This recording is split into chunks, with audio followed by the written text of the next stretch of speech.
Good morning, good evening, everyone, depending on where in the world you're joining us.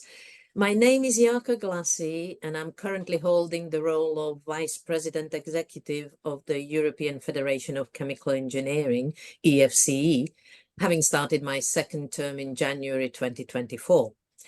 I am a biochemical engineer by training, graduated from Slovak Technical University in Bratislava in Slovakia, although I worked all of my professional career in the UK, where I am a professor at Newcastle University at the moment. I worked mainly with biopharma companies using AI and machine learning methods for process development and optimization, although most recently we are working on reducing and mitigating environmental impact of these processes and products. I'm very happy to be involved in the introduction of this webinar on adaptation to climate change and impact on the process industry. And I'm really looking forward to hearing about all the exciting new developments in this area. Let me just say a few words about this webinar series. EFCE is organizing a series of virtual talks on timely topics in chemical engineering, and this is actually our fifth year already. Oh, time flies, on the initiative, and we started in 2020 to keep together the community during COVID pandemic. The success of the previous years convinced the management of EFCE to transform the Spotlight Talks into a regular feature of our program. And I'm really happy that in this series, we've got 10 of our working parties and sections organizing webinars across these 2 weeks, and it's on various different topics. The series also enables attendees to sample developments in the areas that they find interesting, but may not otherwise have had the opportunity to attend before. And in this way, we want to encourage cross-fertilization between specialist areas. You will find that the links to the talks are available on the same site where you registered for this event, and you're welcome to either use that link or the EFCE website and sample some of our webinars. And of course, afterwards, have a look at the recordings of the various webinars that you might be interested in. EFCE promotes scientific collaboration and supports the work of chemical engineers in 30 European countries, representing more than 100,000 of chemical engineers in Europe. The working parties and the sections of EFCE cover all major specific areas of chemical engineering and are in fact at the core of our organization, forming the scientific engine that drives many of our activities. They provide a very important forum for technical exchange and networking among chemical engineers in Europe. And I'm particularly happy that in this series of Spotlight Talks, we will have the first contribution of the 2 newest sections of EFCE, Chemical Engineering as Applied to Medicine, and the early career chemical engineers. So before concluding my short introduction, I'd like to thank all the people who worked hard within the working parties, sections, and the EFCE in general for this initiative to take place and to be successful. In particular, as always, many thanks go to Martine Pu from EFCE, and she works in Toulouse, who did most of the conceptual work, setting up and all the practical activities and making sure that we can actually get together here and listen to these exciting presentations. I thank you for your attention, and I wish all the speakers and the attendees a fruitful and successful webinar. And then I hand back now the word to the chair of the Loss Prevention Working Party, Professor Bruno Fabiano, who will take you through the proceedings of this afternoon. Looking forward to it. So thank you, Bruno. Floor is yours. Thank you, Jarka. I welcome the participants here to the Loss Prevention Working Party webinar. And it focuses on hot and significant topics within the broad context of chemical engineering. Let me spend just a few words. My name is Bruno Fabiano. I am from the department of DICCA of the University of Genova in Italy, and I'm currently the chairman of the Loss Prevention Working Party of the European Federation of Chemical Engineering for my 33-year term. Let me start expressing my gratitude to the European Federation of Chemical Engineering for this opportunity, and especially to Martin Poo for her effective organization as usual, because it is a huge duty, you know. Let me share just a few slides. I hope you can see. Yep. Yes.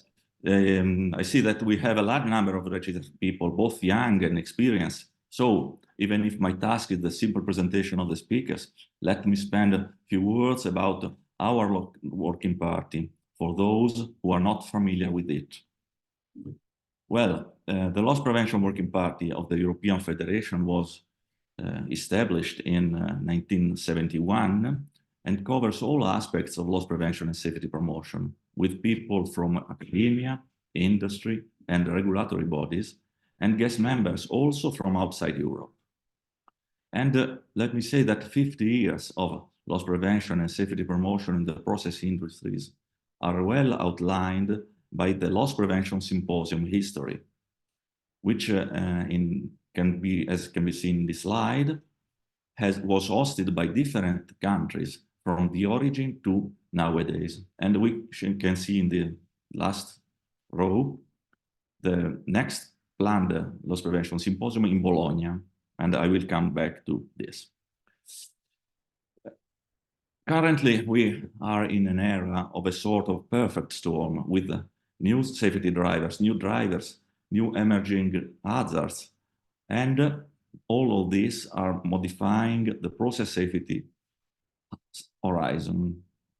So, coming to the purpose of this seminar, we can expect a sharp increase of Natech risk in the next years, since most of the natural events that can trigger technological hazards are influenced by climate change, for example, extreme temperatures, floods, heavy rains, storms. And if we take a look to the last Risk Forum report, we can indeed appreciate top ranking of extreme weather risks for the different time perspective. For the next year, you see that it is ranked in the first one. For the short term, it is ranking as the second one, and over the 10 years, a middle term, it is in the first position. And it can be interesting observing that all different stakeholders have more or less the same perceptions. Both academic scientists, civil society, and government rank extreme weather at the first or the second ranking. So we need a special effort to fully understand and manage the measure hazard implication of changing weather patterns and extreme events caused by climate change.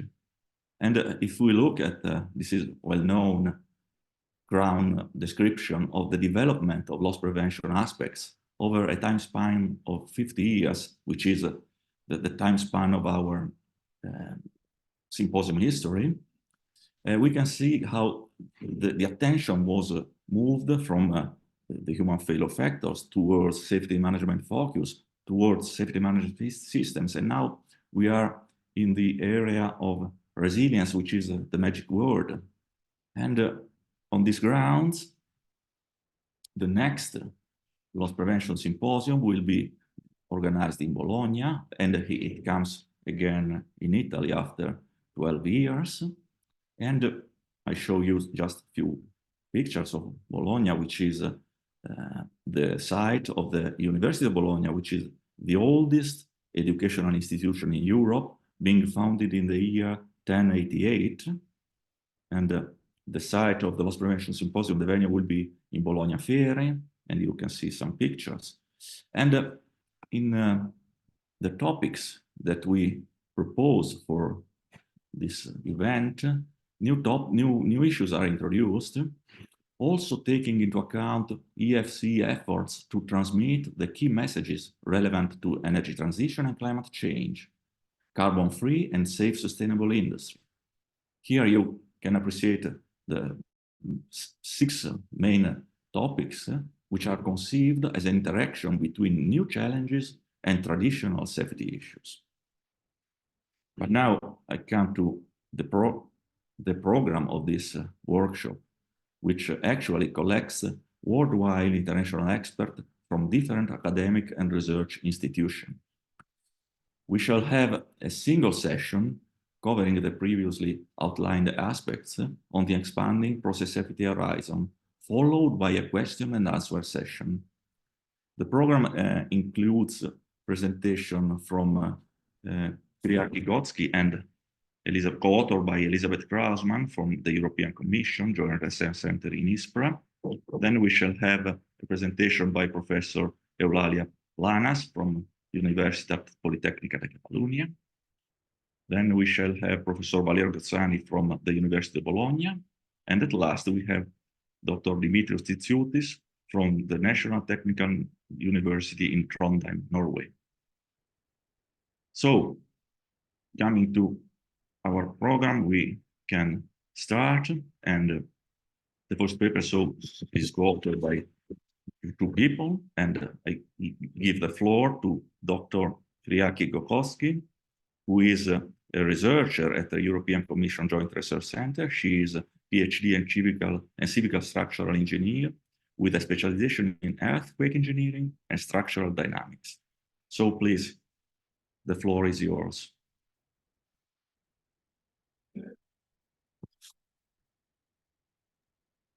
Thank you so much for the introduction, Bruno. Just a moment to share my screen. I hope this is with you. Greetings from the European Commission Joint Research Center. I'm Kyriaki Gkoktsi, and I'm working with Elisabeth Krausmann on Natech risk management to support European policies. And the presentation today is specifically on such risks due to climate change and extreme temperatures. Regarding the outline of this presentation, I will first start with a short introduction on Natech accidents, and then I will move to Natech risks, specifically triggered by heat waves, wildfires, cold waves, and permafrost thawing. Having said that, I will then move to the legal framework for the Natech risk management in Europe, and particularly what is the JRC's role, and then I will close with some concluding remarks. Technological accidents that are triggered by natural hazards, they typically represent 2 to 6% of the accidents that are reported in the pertinent databases. However, this number could be higher because there is a reporting bias towards more severe accidents. When it comes now to extreme weather events as triggering phenomena, such Natech accidents occur less frequently compared to other natural hazards, and we can say that they represent about 10% of the total Natech accidents. But despite this low probability, such events can have even more severe consequences due to lack of adequate preparation. And an example here is the extreme winter storm that happened in Texas a couple of years ago, in February 2021, which was the costliest disaster in the history of the state because of the complete collapse of the energy infrastructure due to lack of preparation under such extreme low temperatures. And as a matter of fact, the damage was even costlier compared to the one created from the recent hurricanes. Moving now to the Natech risks due to heat waves. We all know that climate change is closely associated with the global warming. And in fact, as we can see in the graph on the left, the average global temperatures follow a steep increase over the last 4 decades. As a matter of fact, last year, 2023, was the warmest year on record, and we had exceptionally large temperature anomalies recorded in much Europe, but also North America and other regions. And this actually justifies the extreme events that happened across the globe, including heat waves, but also floods, droughts, and wildfires. Let's see now how this can affect the industrial facilities. And I will start with a case study, one of the serious accidents that happened in a gas repackaging plant in USA in 2006, I'm sorry, due to a heat wave. In this facility, there were cylinders that contained hazardous substances that they were stored in an outdoor area.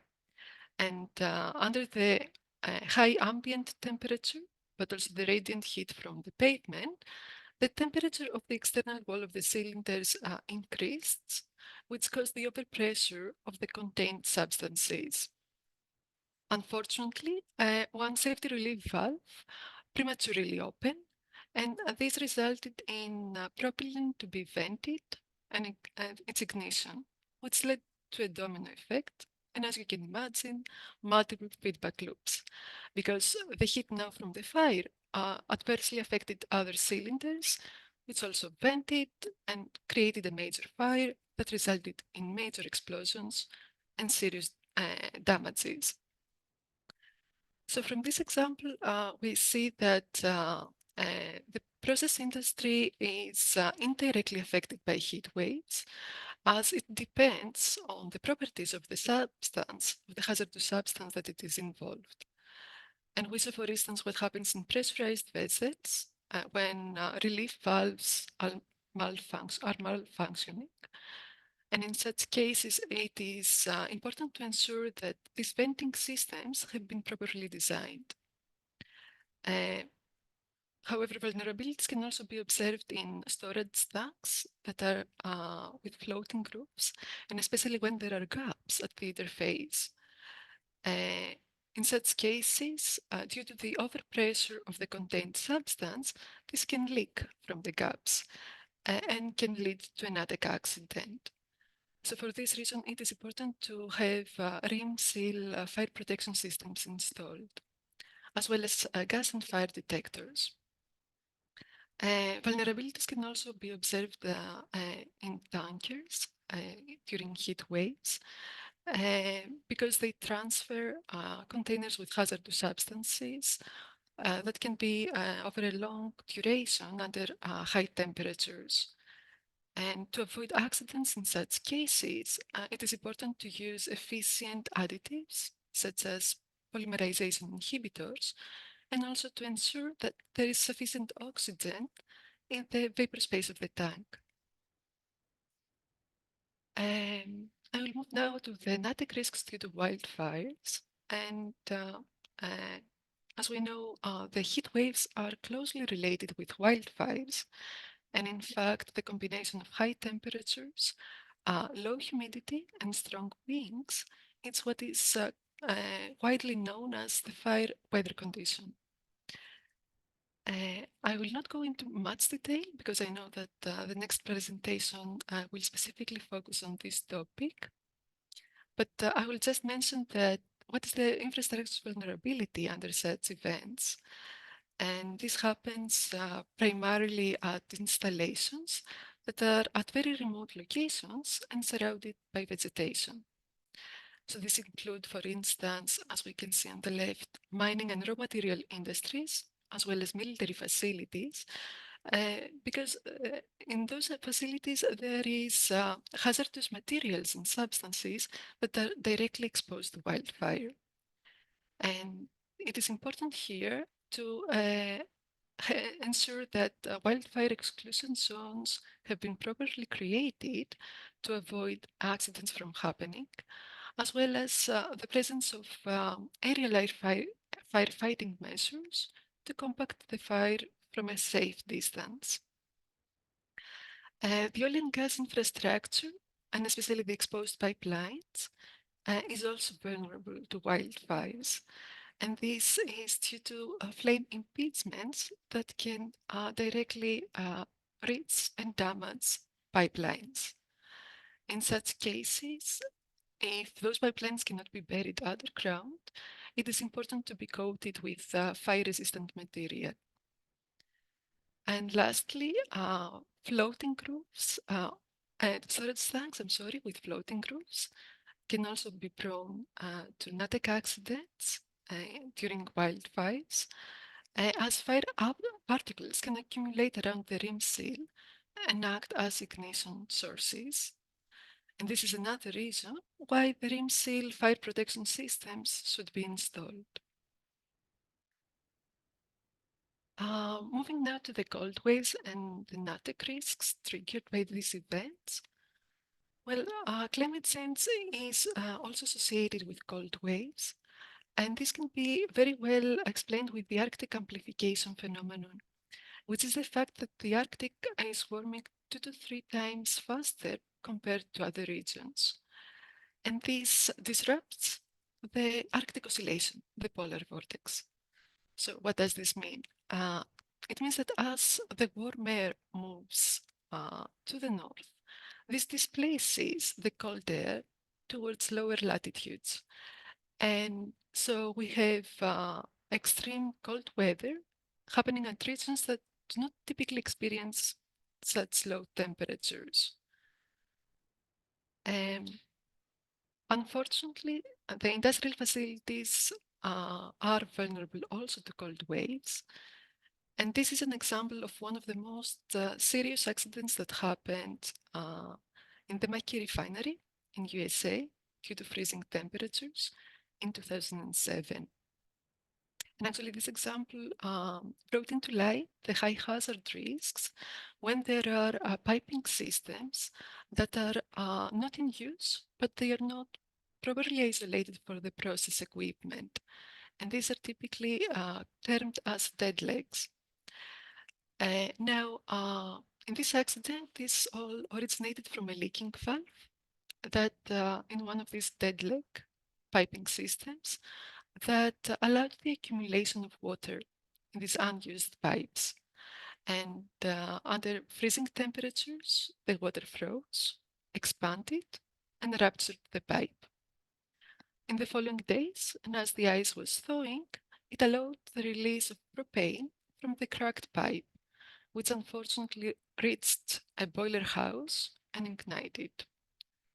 And this immediately escalated in a flash fire that expanded and reached other equipment in the facility and led to a major fire and multiple injuries and also extensive damage.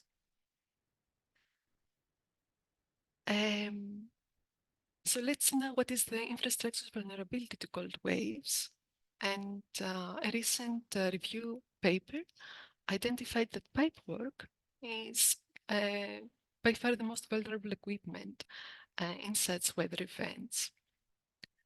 By delving deeper into this, we can see that the connections in the components is the weakest point in pipework, because these are the locations where we have the concentration of the maximum strains and stresses under an external factor, such as the elongation or the compression due to temperature variations, but also due to deformations due to frost heave.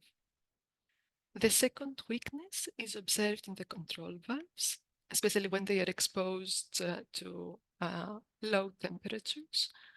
And in such cases, the stems of the valves can be blocked because of the formation of ice, or they can even break because of the additional external load from the ice, which goes beyond the design considerations. And finally, it comes the piping and the pipes themselves, which can buckle due to frost heave or ruptured because of the solidification of fluid. So in all such cases, it is important to have freeze protection measures in place to protect the equipment and avoid accidents from happening. Last but not least, Natech risks can also happen due to permafrost flowing. And this is also related with the fast warming of the Arctic, which accelerates the melting of the ice in permafrost-rich areas. And this can be viewed as soil failures, such as ground surface subsidings, but also landslides and rock falls. And these soil failures, unfortunately, can threaten the stability of the foundations of the industrial facilities and, in turn, the integrity of the process industry. But how serious this threat is it alarming? Well, a recent study estimated what will be the near surface permafrost by 2050, considering a moderate emission scenario. And it will show, as we see in the map here, what will be the remained permafrost, as shown in blue, and what will be the thawed permafrost, which is shown in orange. And considering now that there are several industrial sites that are supported on such grounds, this study estimated that nearly 50% of these industrial areas will be adversely impacted by thawing permafrost. And as we can see here on the right hazard map, it will be 25% of those industrial areas in high potential hazard risk. And so, recognizing this imminent threat, the EU Arctic policy was developed, which recognizes that the climate change is the most comprehensive threat the Arctic is facing, and in fact, it has reached an unprecedented crisis point. For this reason, the EU sets the objective to make Arctic more resilient, and this will be through environmental legislation and concerted actions on the permafrost thaw. Specifically for this, there is the focus 3 of this policy document that urgently calls for research to address the adverse effects of thawing permafrost, the weakening of the infrastructure, and also urges for further research on adaptation and mitigation measures. And to support this policy, a new research project will start soon at the Joint Research Center, which aims to investigate the impact of thawing permafrost on the seismic vulnerability of the oil and gas infrastructure in the Northern Hemisphere. And this research idea originates from the fact that as frozen soil is gradually thawing, the mechanical properties of the soil are changing, which means that it becomes softer soil of reduced stiffness. And in cases where these areas coincide with active seismic faults, this means that we can have an enhancement of the ground shaking, because now the seismic waves will travel on a modified medium of reduced stiffness. And what does this mean for the infrastructure? This is, in fact, is a dual threat, because from one side we can have damage due to lack of the stability of the soil, and on the other side we can have damage due to potentially increased seismic forces, which are beyond the design considerations.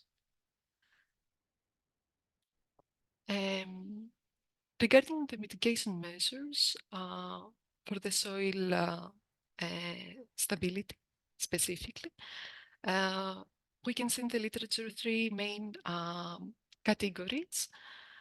The first one is on the enhancement of the heat removal from the ground, and there are several solutions along these lines. As we can see here on the left image, it is the use of thermosiphons, one of those, which are these parallel pipes. And this picture is from the Trans-Alaskan pipeline. The second measure is to prevent the heat intake. And as an example, this is by using surfaces that reflect the solar radiation. And the third one is through the improvement of the soil stability. And this can be done by enhancing the strength of the soil using appropriate reinforcement or by inducing thaw. And this is by replacing permafrost with granular material before any construction. Moving now to the Natech risk management and the legal framework. In Europe, there is the Seveso III directive, which is on the control of major accidents involving hazardous substances. And in this directive, it is specified that it is the member states that shall ensure that the operator is obliged to take all necessary measures to prevent major accidents and limit their consequences. Now, this directive requires specific considerations for the Natech aspects, which should be stated in the safety document as detailed in the Annex 2 of this document. Now, the JRC supports this European policy through 4 main actions, and the first one is through forensic analysis. And for this reason, the Natech database has been developed, which systematically collects data from Natech accidents and near misses across the globe. It analyzes the accidents and the near misses and draws lessons learned, good practices, and recommendations. The second action is through Natech risk analysis and mapping. And for this reason, the RapidN tool has been developed by the JRC. This is an online tool and free for use for all registered users and accessed by the web link shown at the bottom of the slide. It can be used by non-experts and competent authorities that want to identify installations that are prone to Natech accidents, but also for emergency planning and land use planning. The third action is to support the risk governance and guidance. And this is important because Natech accidents are inherently complex, and operators can find it challenging to define scenarios and perform multi-hazard risk analysis. And for this reason, a technical report has been published by the JRC, which provides technical guidance for operators and national authorities. And also it facilitates the compliance with the requirements of the Seveso III directive or similar legislations. And finally, the fourth action is through capacity building. JRC organizes training workshops on Natech risk analysis and also liaises with stakeholders to perform joint case studies. And this actually brings me to the concluding remarks. We saw that Natech risks due to extreme temperatures can be characterized as low probability risks with potentially high impact. Specifically for the industrial facilities and process equipment, we saw that this can be primarily indirectly impacted by extreme weather events. And the most typical failure mechanism is the loss of their functionality, which can act as a vector of escalation of the hazard. Specifically for the heat waves, we saw that it is the heat sensitivity of the substance, the driving force for Natech risks. In wildfires, it is installations in remote locations and surrounded by vegetation that observe the highest vulnerability. Under cold waves now, it is the pipework the most vulnerable, and especially its connections and components. And finally, under thawing permafrost, it is the stability and integrity of the foundations of the highest concern. And this is a list of useful references that have been also used for the preparation of this presentation. And with that, I would like to thank you for your attention, and I would be happy to answer to your questions. Thank you. Thank you, Dr. Gkoktsi, for your very clear and effective presentation outlining some practical implication of climate change. So dealing with the questions, we remind all the people to the end of the webinar, and they can write in the Q&A section. And so we shall proceed, and I ask all authors all the presenters to maintain their role until the end of the webinar. Next speaker is Professor Eulalia Planas, and she is Professor of Chemical Engineering at the Chemical Engineering Department of the Universitat Politècnica de Catalunya, and she is the head of the Center for Technological Risk Studies and coordinator of the International Master of Science in Fire Safety Engineer. She covers main research lines within the items of hydrocarbon pool fires, jet fires, mathematical modeling of major accidents, risk analysis of process plants, and hazardous materials transportation. More recently, she moved towards wildfire interest and the study of wildland-urban and wildland-industrial interface, developing performance-based criteria to assess building vulnerability and sheltering capacity. Now she will report us about current and future impact of wildfires on the process. So please, Eulalia, the floor is yours. Okay, thank you very much, Bruno, for the presentation, and thank you also for the invitation to participate in this event. Good afternoon, everyone. As a previous talk has pointed out, wildfires are one of the potential Natech risks that may increase due to climate change. And in fact, is one of the Natech risks that has been less studied until now. So this talk aims at raise awareness on a problem that I think it's increasing, so we can prepare in advance and take preventive measures. So I've divided the presentation in 6 sections. First, a brief introduction to the wildfire and wildland-urban interface problem. Then I will focus on some of the past events affecting industrial sites. The third section is devoted to the identification and mapping of the wildland industrial interface. Then I will briefly explain the main types of wildfire exposure. And finally, I will talk a little about the integration of wildfire risk in the quantitative risk analysis in industrial installations. I'll end with some conclusions. Well, all of you probably are aware of the fact that fires affecting the wildland-urban interface communities have increased rapidly over the past few decades. Both in frequency and in severity, and also the number of structures lost each year has been increasing significantly worldwide. Consequently, fires that approach wildland-urban interface settlements have also become a growing concern.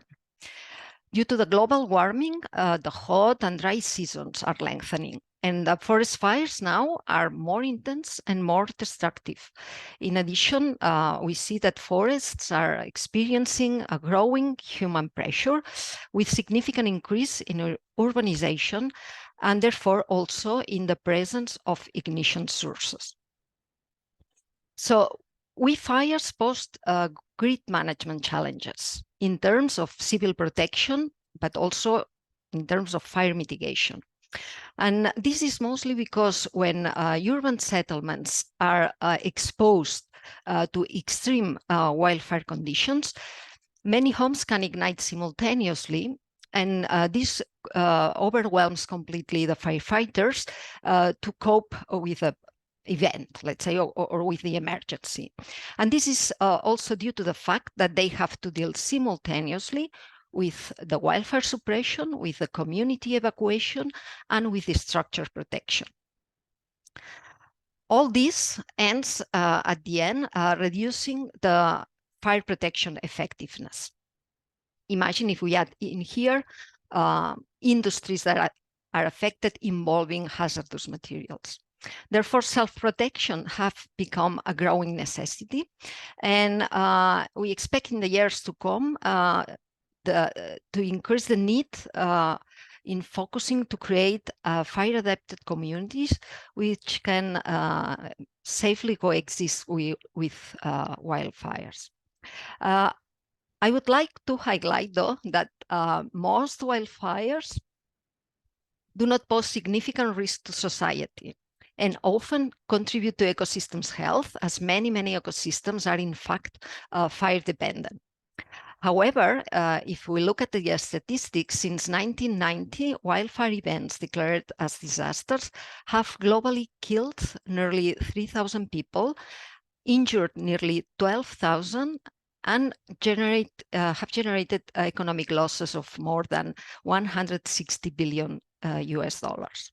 If we take a closer look to the time evolution of the economic losses due to wildfire events at global level, it shows a significant increase in the last decade as compared with the previous ones. What's the reason behind this increase? Are there now more fires? Are fires now more severe? So let's take a quick look to the evolution of the global fire regime and the expected impact of climate change. So if we look at the evolution of the global fire regime, we can see that the frequency and the severity of wildfires, as well as the duration of the fire season, is clearly increasing across various regions worldwide. Along this, we are seeing a worrisome increase in the occurrence of extreme wildfires. So these extreme events are marked by their extraordinary size, extended duration, high intensity, and substantial impacts. These extreme events can really disrupt the natural balance of ecosystems and potentially can lead to irreversible changes, carrying in addition, substantial consequences for human lives. It's evident that climate change has a profound impact on wildfire risk. And looking at the future projections, conditions promoting the wildfire ignition and rapid spread, what we commonly know as the fire weather, are anticipated to become more frequent and extreme due to several key factors, just highlighting three of them. A global rise in the mean temperature, annual mean temperatures, also an increase in the frequency and intensity of heat waves, as pointed in the previous presentation, and also an increase in the regional frequency and severity of droughts. It's essential to note that while climate-related factors contribute significantly to wildfires, other elements come also into play.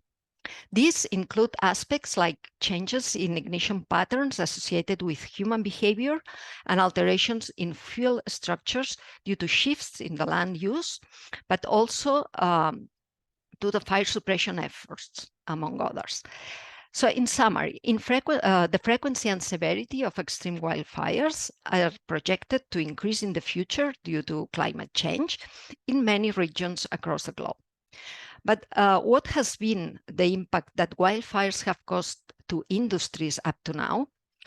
Well, we wanted to answer this simple question, although in reality it became much more difficult than expected due to a significant lack of information. So we tried to do historical analysis, but the problem is that there is no one single database containing this information. Wildfire impact on the wild and urban interface, and even to a lesser degree on the wild and industrial interface, is not currently being collected in wildfire statistics at country level.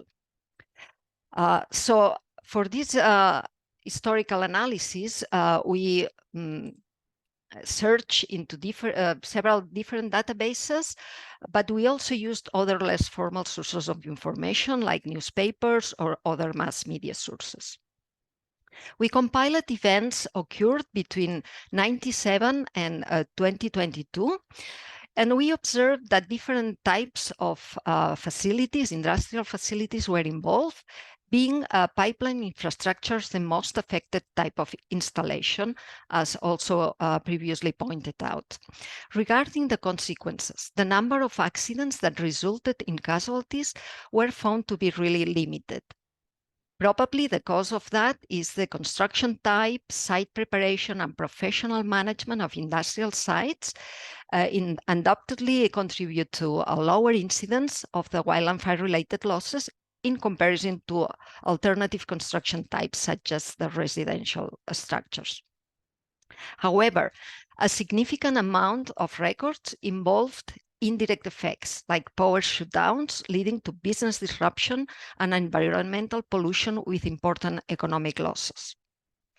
As pointed out before, also a significant increase in the number of events in the last decade is also observed. And I would like to highlight that it's probably that more cases exist around the world, which obviously were not registered in a database nor were found by us in English mass media. Let's take a closer look to some of the most recent events so you can get an idea of what's happening. So all of you probably have heard about the 2023 fire season in Canada, which has been the worst in all Canadian history, with more than 6,000 fires and 18 mega hectares burned. Just for you to have a reference, the annual average burnt area in Canada is around 2.5 million hectares. So it nearly triplicates this value. In this case, fires have been affecting the energy production industry, leading to the shutdown of several natural gas and crude oil production facilities with the consequent economic losses. If we move now to South America, very recently, in February 2024, Chile experienced the worst wildland-urban interface fire in its history, with a relatively not very large number of hectares burned. It caused more than 130 deaths and destroyed more than 10,000 buildings. Among them, several industries were affected. In the video, I don't know if you can hear the sound. That for me is quite evident, but maybe I don't know if it's transmitted through Zoom. But you can see the images of the explosions that occur when the fire reached an industrial area in Viña del Mar. The picture shown below also corresponds to the aftermath of the industrial area completely burned.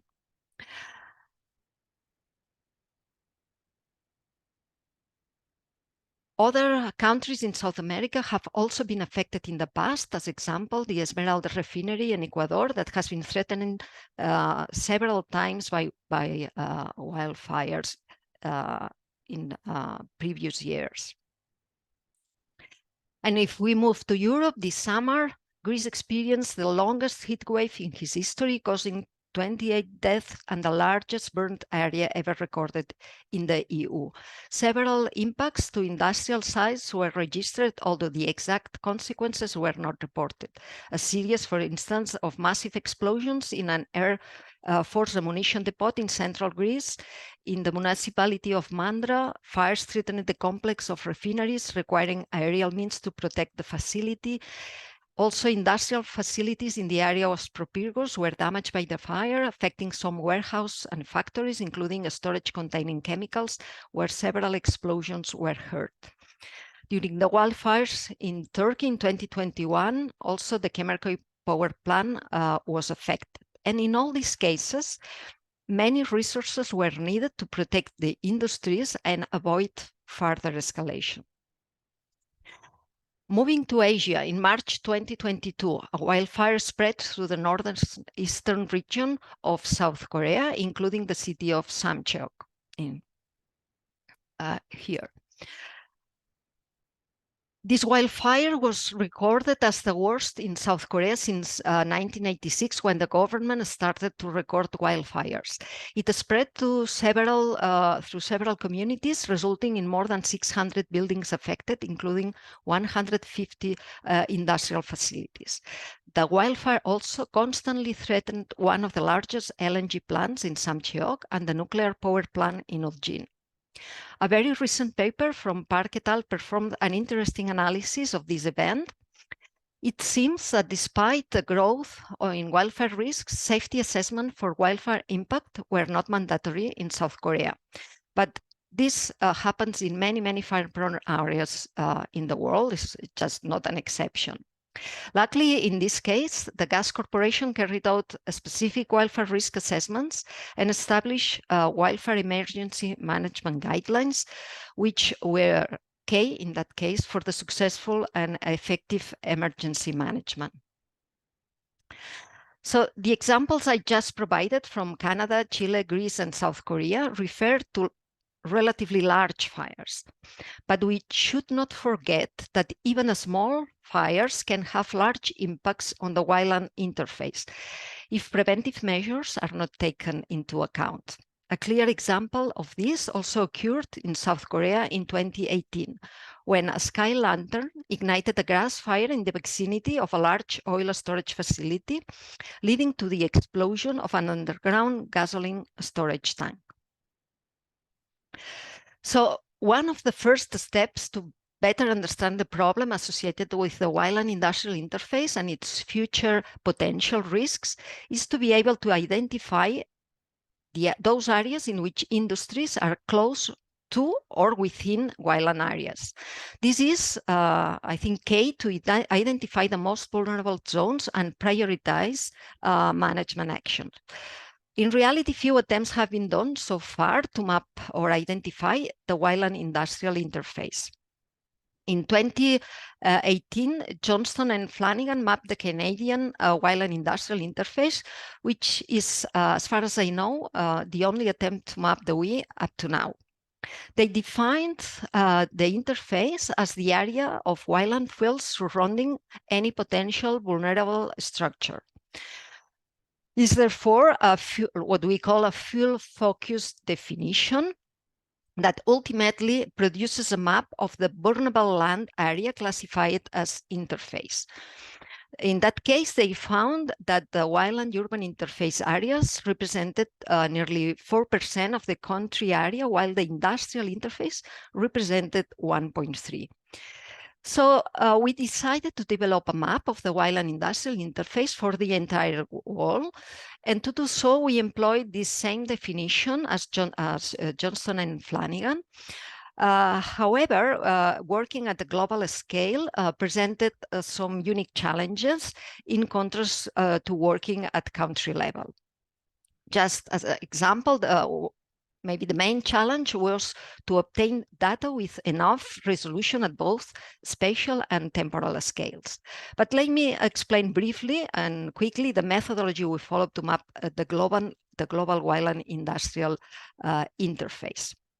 So without going into much detail, just say that to construct the worldwide WI map, we basically need first a map of the vegetation with information on potential fire behavior according to the vegetation type. Then we need a map with the location of industrial sites. And finally, combining the two previous maps to identify the vegetation, we can identify the vegetated areas that may impact the industries. The vegetation map, in that case, has been obtained from the Copernicus service. The land cover classes were or have been classified taking into account its potential fire behavior and also the suppression difficulty. And we classified the vegetation into 5 categories. Then also to take into account the potential capability of the vegetation to propagate the fire, an additional classification was done considering the vegetation continuity to obtain finally a map of what we call the field hazard categories. Then the industry map has been obtained directly from the OpenStreetMap, and finally combining both by using a buffered distance, which depend on the field hazard category, the wildland industrial interface map was obtained. So the WI map we developed is openly available to everyone. You can, if you want to scan the QR code you see in your screen right now with your mobile phone and look around your home, while I can show you how the global map looks like. So what you can see in the map is the wildland industrial interface area over the fuel at province level for the whole world. The color indicates the percentage of industrial interface over fuel. Yellow is very low percentage, dark red is high percentage. And we can move to search for a specific place, for instance, my home city in Barcelona. If we zoom in, where you can see there is no color, it means there is no industry, so we can directly see the vegetation behind. This is the case of some provinces in Andorra, a small country in the middle of the Pyrenees. Then you can zoom in more. And when you hover the mouse over a province, you can see the values for that province shown in the upper right corner, including the total industrial area for that province. Then if you approach even more up to the 10 kilometers scale, then you can see the individual wildland industrial interface polygons over the map. All red areas are the wildland industrial interface areas identified. Now, let's take a look at what the results at continental level look like. So I cannot go into much detail here, but in broad terms, Europe displays a relatively even distribution of industries across its vegetation, while in Asia and North America, there is a greater clustering of industries in the specific regions. This difference is a key factor contributing to the higher ratios of we over industrial area and we over wildland fuel observed in Europe. Certainly, the difference is in land mass size between the continents plays a role. In North America, though, industrial areas are more frequently surrounded by vegetation as compared to Asia.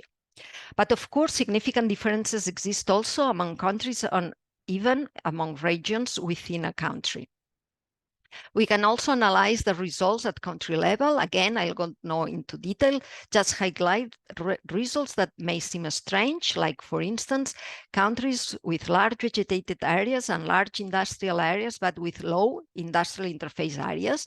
This can be because industries are far from vegetated areas. It's the case of Turkey or Romania, or industries are concentrated in some regions, like it happens in Spain, for instance.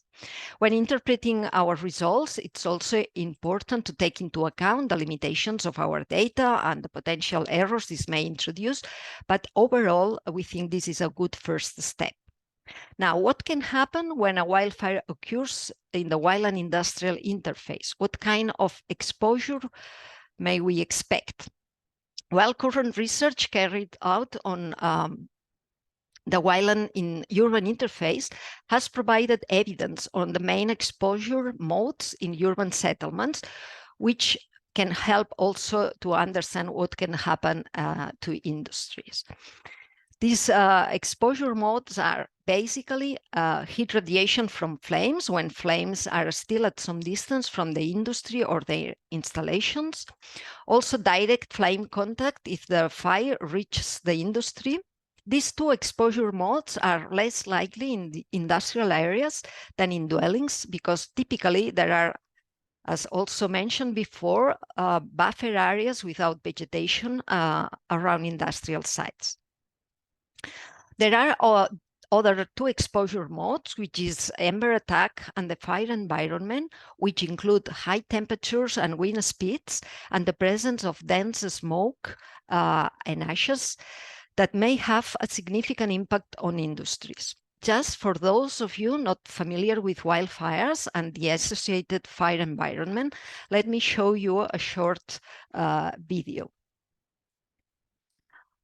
So in the video, the sound is not very good, and I'm not sure if you can hear it anyway, but the images speak by themselves. You can see the strong winds, the obscuration and limited visibility produced by the smoke, as well as the huge number of glowing embers and ashes falling down and moving near the ground. And as you can see, this video was not taken in the middle of the forest, but within an urban area. So while an industrial interface map I presented can be used in conjunction with data on hazardous industries within a particular country. And this combination helps pinpoint and identify facilities that may need to include wildfire risk as an external factor in their overall risk assessment. How this can be done, it's not really clear yet. A recent report, also mentioned before, from the Joint Research Center of the European Commission provides technical guidance on how to conduct a general Natech risk assessment. Adapting this guidance to focus specifically on addressing the unique challenges presented by wildfires entails these 6 steps that you can see in the slide. If we look into these steps a bit closer, for the first 3 steps, we can realize that nowadays there is still a large knowledge gap concerning the characterization of the diverse exposure scenarios. Also, there is no information on the equipment that may be particularly vulnerable in case of wildfire and their specific failure modes, as well as how a wildfire can disrupt utility systems and safety barriers. Other steps required to perform a QRA are less likely to be affected in case of a wildfire, but still some considerations, such as the simultaneity of diverse accidental scenarios, may have also to be taken into account. To start bringing some light into these knowledge gaps, we recently organized a technical workshop together with the Bologna University. And this technical workshop took place at the Barcelona East School of Engineering at UPC, with the aim of analyzing the challenge of wildfires as potential threat to industrial facilities. To the event attended around 30 people with different profiles, including professionals from the chemical industry. Some of them had previous experience with wildfires threatening their facilities, from also attending from emergency services, firefighters, from the civil protection, from risk and process safety consultant companies, and also researchers specialized in fires and process safety. The activity was divided into 3 thematic blocks in order to discuss in a focused manner about scenarios and exposure modes to wildfires, to discuss also on the different vulnerabilities of the industrial facilities specifically to wildfires, and to analyze the effectiveness of safeguards and emergency management procedures in the event of wildfires. Additionally, we also analyze the potential to include the wildland industrial fires risk management into the current regulatory framework and into the different existing planning instruments. And from that workshop, several conclusions were obtained. I will not go through all of them due to the lack of time, but just let me highlight, for instance, the need to be prepared for both typical current wildfire scenarios that we are seeing nowadays, but also for the future ones, which require characterizing not only the probability of those wildfires, but also all their exposure parameters. In terms of vulnerable equipment, highlight not only typical flammable storage tanks, attic zones, but also the need to have protected control rooms, as well as look into the presence of temporary storage areas near the boundaries of the facility, which can be especially vulnerable in case of wildfires.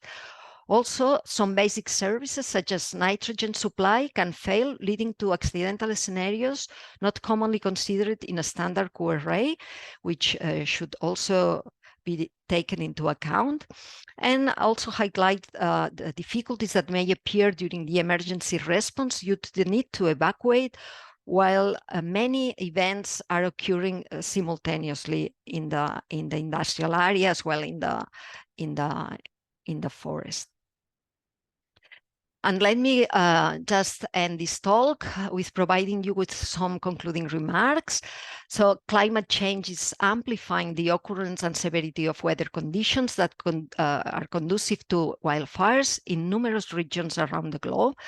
And past incidents have evidenced the growing trend of wildfire events impacting industrial facilities.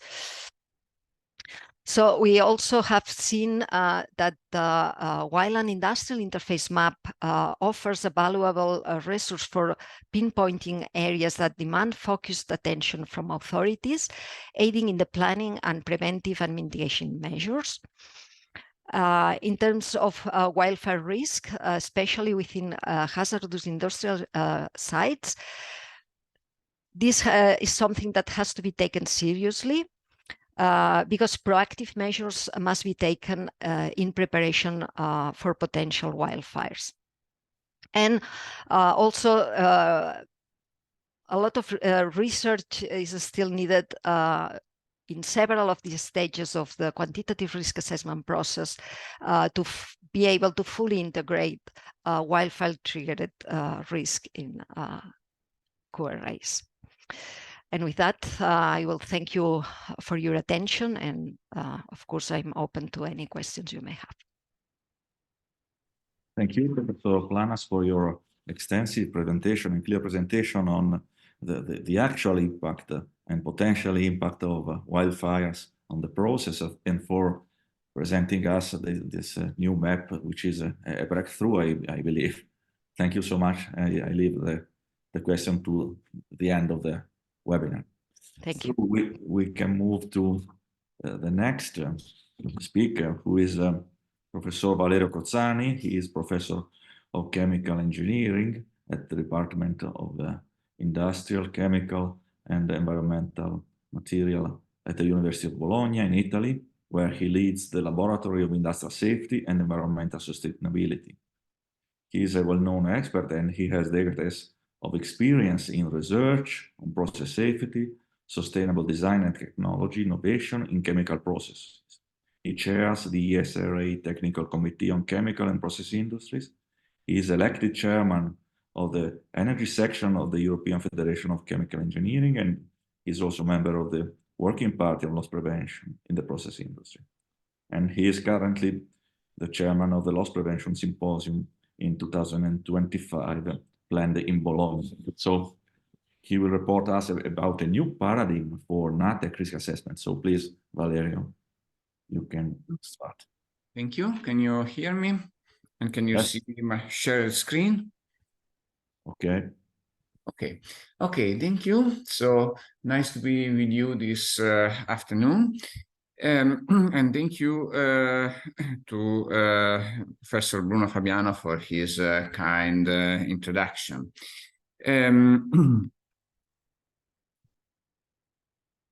Let me skip. The topic of this presentation will face the issue of Natech scenarios.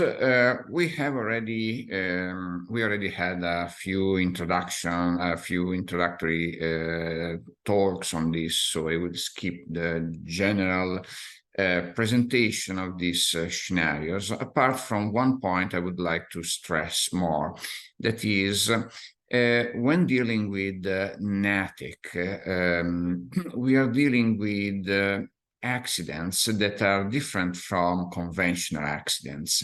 And these differences in the evolution of the scenarios and in the mechanism of the accident chain might not be evident to even to safety practitioners.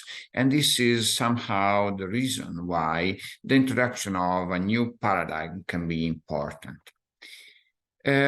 The trend of Natech accidents is increasing, and this is at least in part due to the increasing frequency or decreasing return period of extreme climate-related natural events as floods, wildfires, and several others.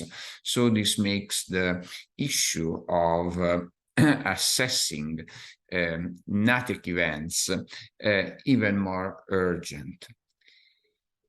Due to this need, there has been quite some research work on methodologies for the quantitative assessment of Natech scenarios. The first, or at least one of the first publications of the issue dates back to 2007. That means it's quite recent when compared with the academic and practitioner work in the field of safety and risk assessment, and specifically of quantitative risk assessment. But however, since year 2007, a number of papers have been published addressing the quantitative assessment of Natech risk by methodologies as Bayesian networks, cyclic graphs, agent-based methods, Petri nets, and several others. That means that we have a number of tools, both at an early stage of development, but also consolidated tools that are able to provide us with a quantitative assessment of Natech risk. However, all these tools, I would say, are based on the current conventional paradigm for Natech risk assessment, which you can spot on this slide. As you can see, in this conventional paradigm, the impact of the natural event causes a structural damage on the equipment. And this is the reason that leads to the loss of containment that causes a cascading technological scenario that may end up with escalation. This can be called the direct accident paths, leading to a technological scenario by the direct damage of equipment caused by the action of the natural event. Actions can be very different. It can be flood waters, strong wind, seismic waves, or whatever. However, this assumption is the one that is used in almost all the methodologies for the assessment. This assumption is not unjustified. That means when exploring a number of Natech events, evidence clearly points out that these events were caused by initial structural failure of equipment, as, for example, you can see here the displacement of a tank leading to the rupture of the connections and the tubing. Nevertheless, this paradigm on which the quantitative assessment of Natech scenarios is based nowadays has some limits, and these were dramatically evidenced by some recent severe Natech scenarios, where, in particular, two causes resulted in different accident chains and in the different evolution of accident scenarios. In particular, on the one hand, the failure of utilities and services as electric power supply, cooling water, inert gas, and others, as a consequence of the impact of the natural event, may evolve by a cascading mechanism in technological scenarios.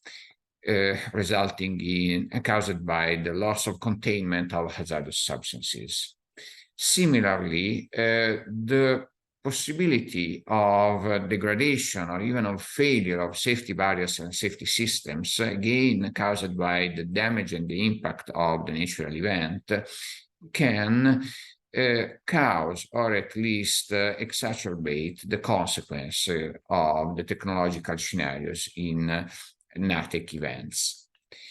I will show you now one cornerstone accident that took place in 2017 in Texas at the Arkema site in Crosby.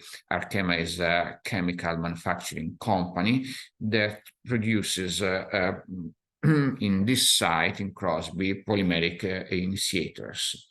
Actually, the cause of the accident was a flood that affected the site, as evident from this photo. However, what was affected was a system where peroxides were stored.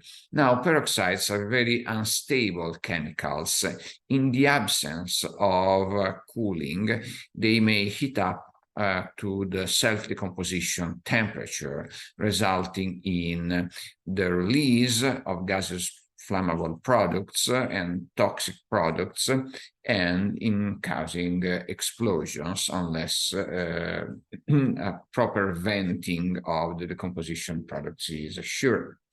Now, what happened in Crosby was exactly this consequence. In particular, due to the loss of the cooling of these storage systems, there were explosions and fires, causing a huge toxic cloud that resulted in injuries and in the need to evacuate a large area around the plant. When analyzing this event by the MTO technique, Man Technology and Organization, we obtained this event and causal factor chart reported in this slide, where you can see the evolution of the events and the causes of change with respect to the ordinary status of the system.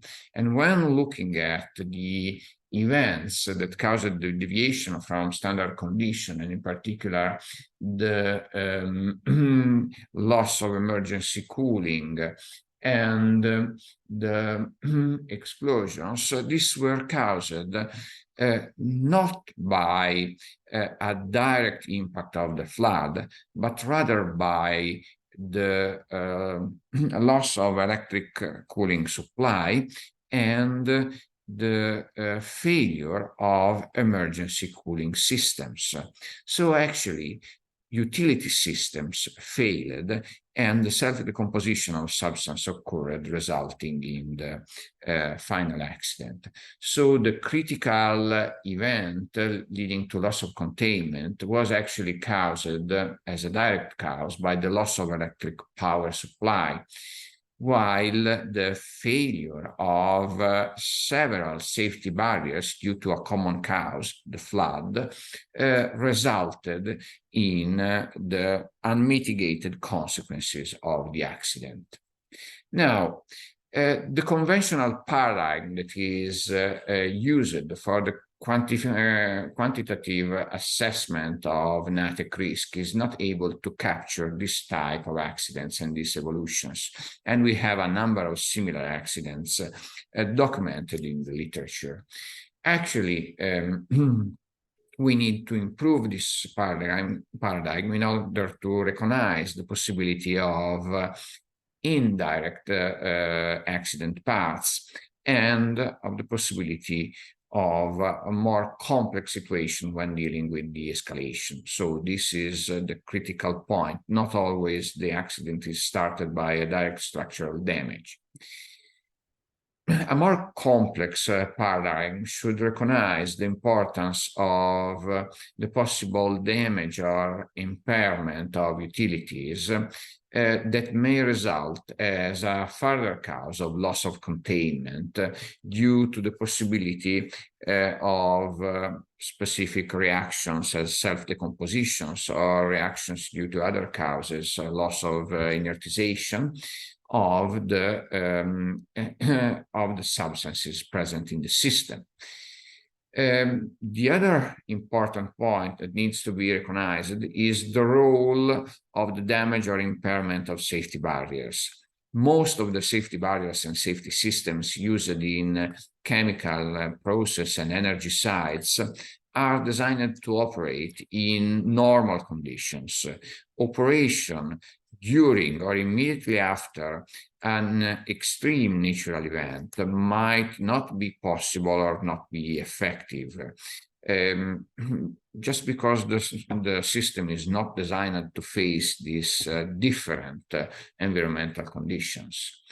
This is usually a cause of unmitigated primary scenarios due to the failure of mitigation barriers that usually come into action to somehow reduce the final consequences of the accident, and also due to the presence of unmitigated primary scenarios, a higher probability of escalation caused by domino effect should be considered.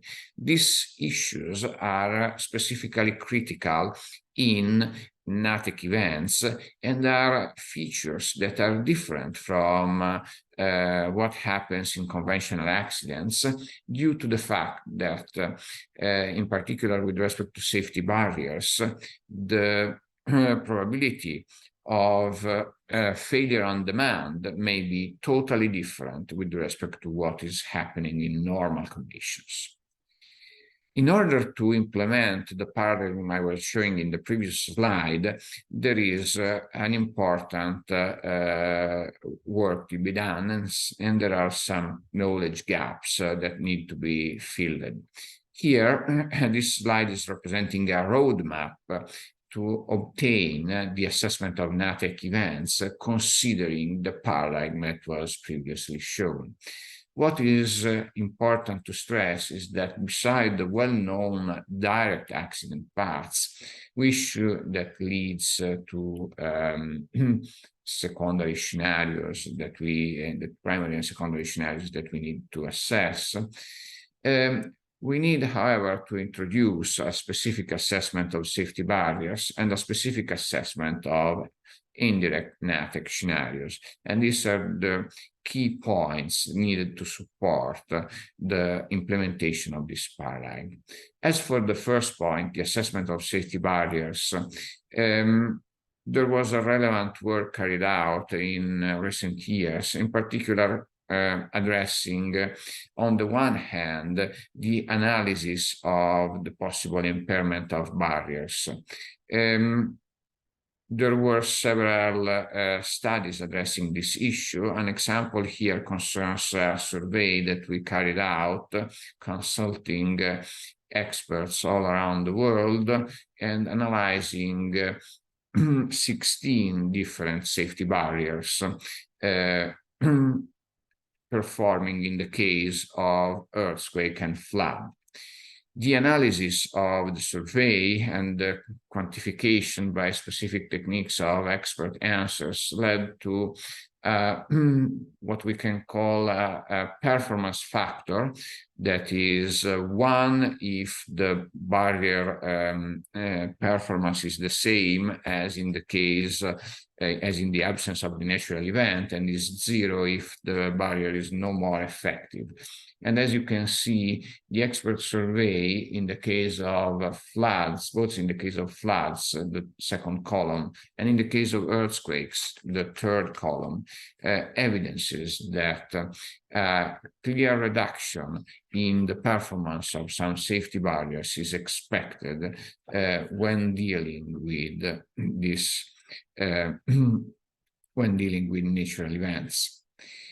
It is possible to include these safety performance factors by a specific analysis in the quantitative risk assessment of Natech scenarios. There are specific studies providing this, providing an approach to this type of analysis, which I don't have time now here to go into detail, but you can find a reference. And here you can see that what is the effect of considering safety barriers. This are simple probabilities considering all the different Natech scenarios and dividing the scenarios in 3 categories: unmitigated scenarios, where there is no effect from mitigation system and safety barriers, partially mitigated scenarios that are the intermediate bar, the dashed bar, and the white bar concerns the mitigated scenarios probability. As you can see in the in the absence of safety barriers, you have that most of the probability of unmitigated scenarios is by far extremely high, while in the case of correctly operating safety barriers, when considering conventional situations, so the absence of natural events, the probability of unmitigated scenarios is extremely lower. When considering correctly installed barriers, but affected by the performance reduction in the case of earthquakes and of floods, you can see that the probability of unmitigated scenarios increases of about 3 orders of magnitude. So this is not yet an evaluation of the risk, is only an evaluation of the probability of unmitigated scenarios, but you can understand the importance that the failure in the performance, the reduced performance of safety barriers can have on the final scenarios that can be triggered. Further concern that needs to be addressed is the issue of indirect scenarios caused by the loss of utilities. Here you can see a reference list of potentially critical utilities that should be considered in this framework: electricity, cooling water, other cooling fluids, steam, heating fluids, nitrogen gas, instrument air, and so on. It is important to understand that if and how these systems can be affected by the natural event, and on the other hand, what can be the effect on the system. It is important to recognize that in most situations, the failure of utilities will not affect the asset integrity. However, in the presence of specific sensitive substances, as those evidenced in this slide, heat-sensitive substances, substances reacting with water, and substances reacting with air, we can assume that the failure of utilities can lead to specific accident scenarios. This is because we can assume that that specific utilities can protect from the presence of water, in the case of water vapor, or air by supplying inert gas. On the other hand, the cooling systems will protect heat-sensitive substances. So indirect accident scenarios may take place as a combination of the failure of one or more of these critical utilities and one or more of these categories of substances in relevant quantities. Here, there is a notional case study showing how these indirect accident scenarios may cause an increase in the risk. The example is very simple. We considered a horizontal tank storing 40 tons of silicon tetrachloride under pressure. This is a substance that reacts violently with water, releasing hydrogen chloride, while inert gas is used to ensure safe storage conditions. There is obviously a probability that the flood causes a direct damage of the system, but there is also the probability that this doesn't happen, that the system resists depending on the intensity of the flood and on the filling level. However, a further event should be considered: this failure of the blanketing system. This can have a probability of failure on demand, which we calculated for the specific condition taking place in the presence of a flood due to the features of the system, and ends up with a probability of toxic dispersion that contributes to the final risk. When taking into account these probabilities and the consequences of the final scenarios in an individual and societal risk plot, you can see here the increase in the individual risk from the dashed line, where only direct Natech scenarios are considered, and the continuous line, which also includes indirect Natech scenarios. And this is confirmed by the comparison here on the right of the societal FN curves, where you can see that a higher value of the FN curves is obtained considering the indirect scenarios. So we can come to some conclusions. In particular, Natech scenarios may generate these high impact, low probability events that may provide a relevant contribution to the overall risk. It is important to recognize, however, that in the overall assessment of Natech scenarios, the presence of indirect accident paths should be recognized. And this is only possible implementing a framework for the holistic assessment of Natech events that includes the failure of utilities and the modification of safety barrier performance, which occur in the case of Natech scenarios.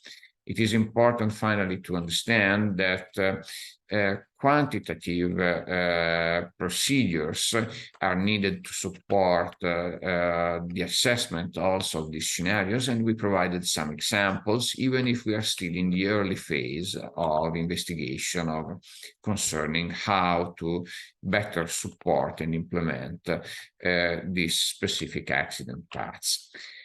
Finally, Natech in all our studies always resulted as an important contributor to the overall risk of facilities storing hazardous substances.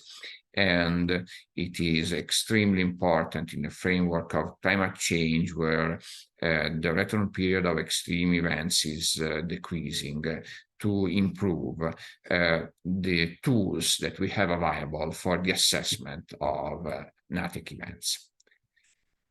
So this is the end of my presentation. This is based on a number of studies and publications that I have listed in this last slides, and I understand that the questions will be at the end, so thank you for attending, and looking forward to your questions. Thank you, Valerio, for your extensive presentation of the new approaches that are going to be developed for facing this problem and Natech events. And I'm sure that people will ask you some curiosity about your tools. Now we are going at the end of the spotlight talk with the presentation, which is going to be given by Dr. Dimitrios Tzioutzios. He is a special planning and development engineer, and he holds a PhD with a research interest in disaster risk reduction, Natech accidents, risk communication, and participatory risk management processes. He performed his PhD research at Kyoto University, focusing on risk communication, information disclosure, and citizen engagement issues within the context of Natech accidents. He is currently postdoc researcher at NTNU in Norway. So please, Dimitrios, you can start the presentation. Thank you very much, Professor Fabiano, for this kind introduction. I trust that my presentation is visible and I'm also audible. So I will begin. I'm really glad, actually, that my presentation comes at this stage of this spotlight talk, because I feel I have feeling, having listened carefully to the presentations of the previous speakers, that I will be combining some of the elements that we just discussed. The topic of my presentation today is examining vegetation-induced risks to power grids in the context of Natech scenarios, and I will be talking. I will be taking into consideration, obviously, climate change issues and hydrometeorological related risks, but I will be combining that, as you can probably tell, with the aspect of vegetation, and of course, in the context of Natech, through the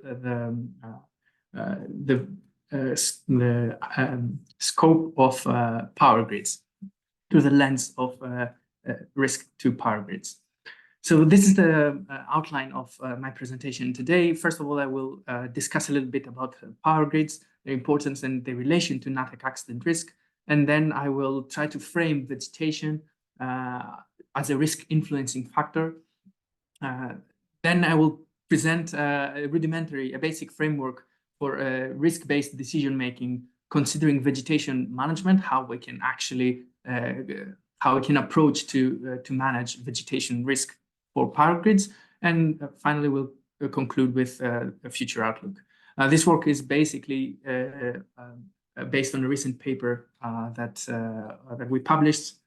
As you can see here, more information if you're interested. So first of all, power grids are they perform an essential function of energy distribution for our growing demands of for social systems. They are crucial in that aspect. However, this critical infrastructure is nonetheless exposed to various natural hazards. Wind-related hazards, wildfires, as we also saw earlier, among the top hazards. Usually when we have long-term power disruptions, thankfully we only have minor inconveniences in everyday routines.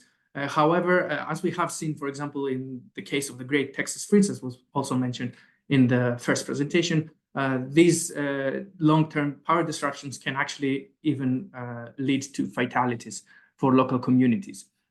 This issue becomes even more important when we consider industrial facilities in the context, obviously, of Natech. So, as was mentioned in the previous presentation, industrial facilities often rely upon power grids, obviously, to operate, but also more often than not, they rely on them for the operation of safety measures. So, and their ability, their capacity to respond to emergency situations. So, in this regard, there can be potentially life-threatening scenarios for communities living nearby hazardous material installations when we consider long-term power disruptions such as these.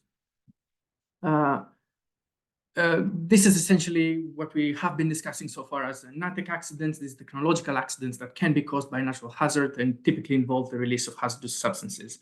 As previous speakers also noted, there are many studies that actually show an increasing trend in the frequency and severity of hydrometeorological, particularly related Natech events. And particularly, there are international organizations who have mentioned, who have highlighted the needs to address the vulnerabilities of critical infrastructure, especially against extreme weather events. In this backdrop, we look at the research question of how can essentially vegetation along power grids influence Natech risk scenarios? What are the implications for vegetation management in the context of Natech risk, and how we can conceptualize an approach to that. The research objectives of this work is essentially to frame vegetation as a risk influencing factor, introduce it in the context of Natech accidents, discuss these systemic interdependencies between vegetation and power grids from the perspective of Natech risk management, and as I mentioned, present a basic, an early phase research approach on risk-based decision support framework for managing vegetation hazards to power grids. So looking at Natech scenarios, they pose inherently systemic risks. There are linkages between power grids and industries. I suppose this is easy to conceptualize for anyone at this point. Industries typically rely on power grids and external utilities to operate efficiently. But there's also, as I mentioned, the efficiency and operability of critical safety equipment involved. And most of the times, still, this depends on off-site power to prevent and mitigate releases. Of course, we can talk about backup power being available in certain infrastructure, but studies have shown that this is still, unfortunately, not the norm. So we may have pumps, sensors, or temperature control systems, as we saw the accident in Arkema plant involving, that rely on off-site power in order, assuming their normal and reliable operation when needed. So it is a matter of, moreover, access to power in case of emergencies can facilitate the safe and reliable access to power that enables first responders to do their job when in times of crisis. So this is also an important aspect. Power, off-site power, utilities, critical infrastructure, power infrastructure being available in emergencies, especially in Natech scenarios, Natech accidents, to enable first response and a fast and efficient response. As a case in point, I would like to draw your attention to two recent extreme weather-related Natech accidents to highlight this the impact of off-site power to the operation of industrial facilities, and how it played a role in terms of the release of chemical accidents. The first one was very thoroughly presented in the previous presentation. We had actually a release and ignition of flammable chemicals at the Arkema plant in Texas because of the power loss and failure of the cooling systems, as was discussed, due to Hurricane Harvey in 2017.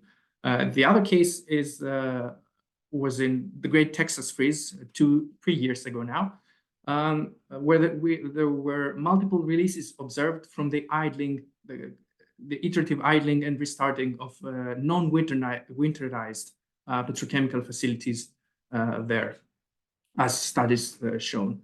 These two cases have the common denominator of sudden disruptions to the power grid, resulted in disruption to the normal operating conditions because of hydrometeorological phenomena. In both cases, it is highlighted the cascading effects that this disruption to the power as a utility outside of these industries has prolonged and wide area power blackouts that showcase the poor accident preparedness and inoperability of safety and redundancy systems. In case of the risk landscape concerning power grids, so essentially the electric power sector has been labeled as a high-risk industry. That is because inherently the infrastructure is extensive. It has to cover very large areas and very expansive networks, and thus unavoidably this exposes the infrastructure itself to many natural hazards. Wind, ice, lightning, wildfires, as was mentioned, and also falling trees are actually among the most severe threats to these systems. Moreover, power grids traverse remote woodland and mountainous areas, thus making it sometimes very difficult for inspection teams to go and perform their checks, or in case of emergencies, they are slow to respond and resolve any issues. This expansive power grid also has a very, as you can imagine, high maintenance cost. Finally, this sort of infrastructure is indeed exposed to wind gusts, and the wind gusts being a significant hazard for overhead power lines, as studies have shown, both in terms of direct damages because of the strong winds that can damage the power lines themselves, but also because of falling trees. They can break off branches or trees, uproot trees that can then fall on cables and damage the infrastructure. This is becoming more and more of a concern because of climate change and the very strong, the increasing severity of extreme events, weather events. It is thus important to highlight here that this critical lifeline power grids can have can cause, because of the threats I explained earlier, they can have sudden power outages that can lead to hazardous material releases when these when these networks have as recipients industrial facilities. So in this regard, we can have a direct and indirect impact, as was mentioned in the previous presentation. From a Natech perspective, we can have an indirect impact of the disruption of power to the industrial facilities without even the industrial facilities, the industrial equipment in situ being actually damaged by the natural hazard. So let me talk now about the vegetation as a risk influencing factor. And in order to frame it as such, I would like we would like to borrow the definition by Owen as risk influencing factors being an aspect of a system or an activity that affects the risk level of the system, the overall system or activity. So essentially, risk influencing factors have they can influence the scenarios and inhibit the effective operation of barrier systems. This is particularly what we have what we saw, for example, in Arkema, where due to power outage, the safety barriers were not able to, along with perhaps poor decision making, but the safety barriers were unavailable to perform their function when needed. So when we talk about vegetation related hazards on power grids, as mentioned before, the most important hazard is actually trees or branches breaking off and falling on power lines, or there's another mode of damage from vegetation to power lines, that vegetation may encroach on the right of way of power grids and thus come in contact, if it grows underneath, very close next to it, or over the power line, it may, with a gentle gust of wind, it may come in contact with the power lines and create a short circuit to the system, and thus a failure. As mentioned, these vegetation-related hazards can thus have Natech implications because of the power outages that I explained earlier, the disruption to this critical utility, but also coming back to the second presentation, this short circuiting in power lines can actually cause wildfires, and therefore further threatening facility operation and safety on a secondary level. So I'd like to ask you to join me on a thought experiment, a thought exercise here, looking into a Natech scenario of this sort in Norway. First of all, I'd like to bring a little bit of a background about the Norwegian power grid. It's a very extensive. Norway is a very expansive country, and it has a large part of it is actually covered by forests. In terms of vegetation, the vegetation was actually the primary cause of power outages in Norway in 2018. But Norwegian forests are actually where we find typically Norwegian spruce, as the name suggests. It's a species of tree that is actually susceptible to strong winds, as studies have shown. And of course, this is not only found in Norway, but in other areas of Europe as well, Central Europe as well. Central and Eastern Europe. Yeah. And we have extreme hydrometeorological events in Northern Europe. Certain climate studies have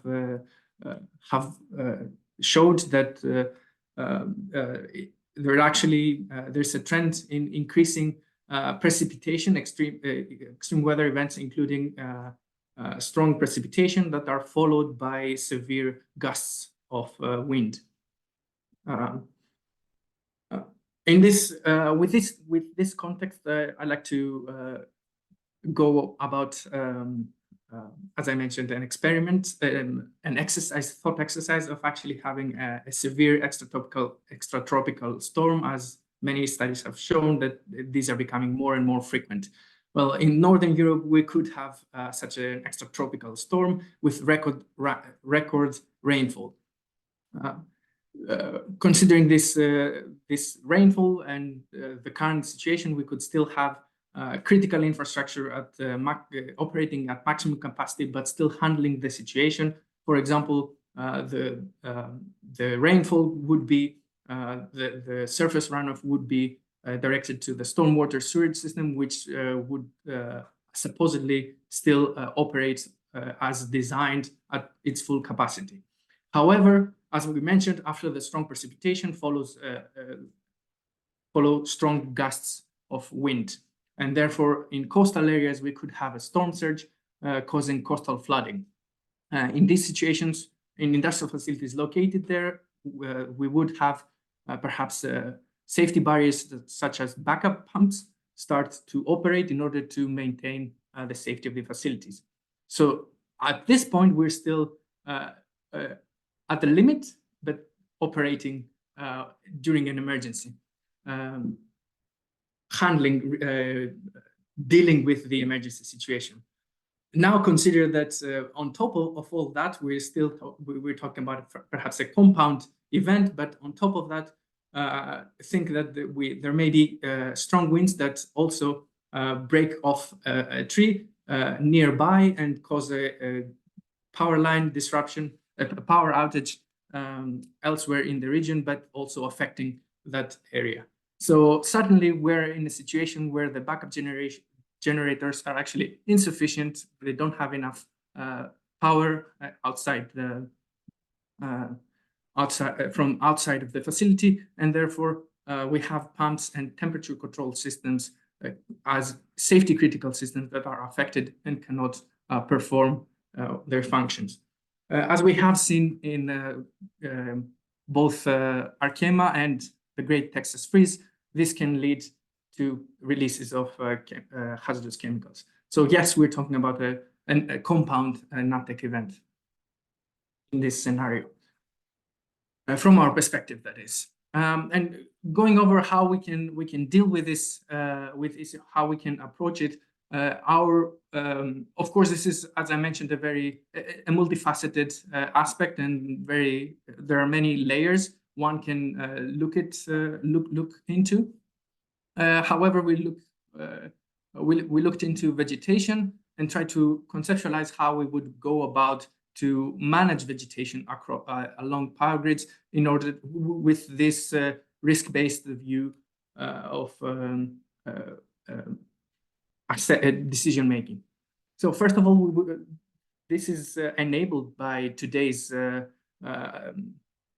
technology, and we're thus proposing a more data-driven approach, as we will see. It has essentially 3 steps of, first of all, data collection, what sort of data is required, processing and risk analysis, and finally, the evaluation of vegetation risk and risk-informed decisions. So for data, first of all, we need remote sensing data from satellite images and point clouds to better understand, first of all, the network, the power grid that we're talking about, and also the morphology and perhaps the vegetation around this infrastructure. We need also reports from past power disruptions to better understand a little bit about the consequences they have and the associated economic losses.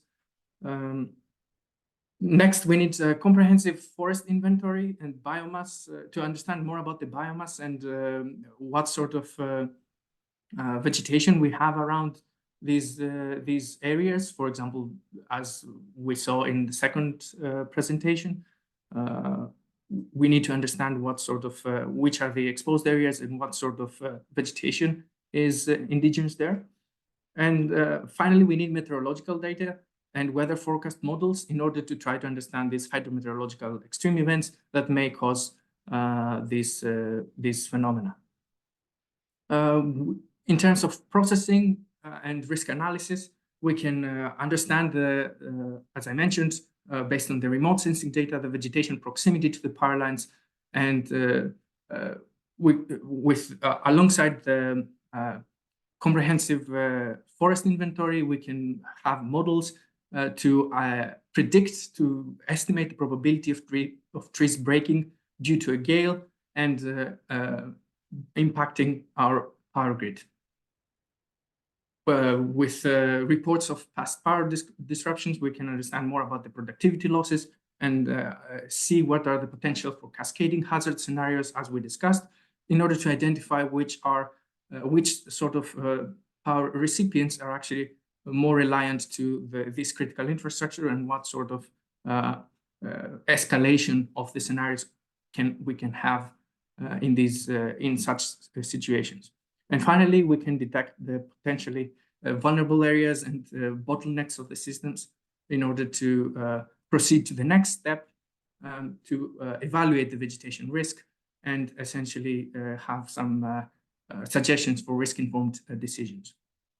In that phase, we can essentially have after we have compiled all this information, we can understand at a high level, perhaps assess the risk of vegetation-related hazard to our power grid, and we are then at a position to prioritize vegetation management tasks. I think there was also a question from the audience at some point I read to direct inspections and clear cutting of vegetation around critical areas that we fear might threaten the system. And in this regard, we can gain valuable response time and identify network bottlenecks, as I mentioned.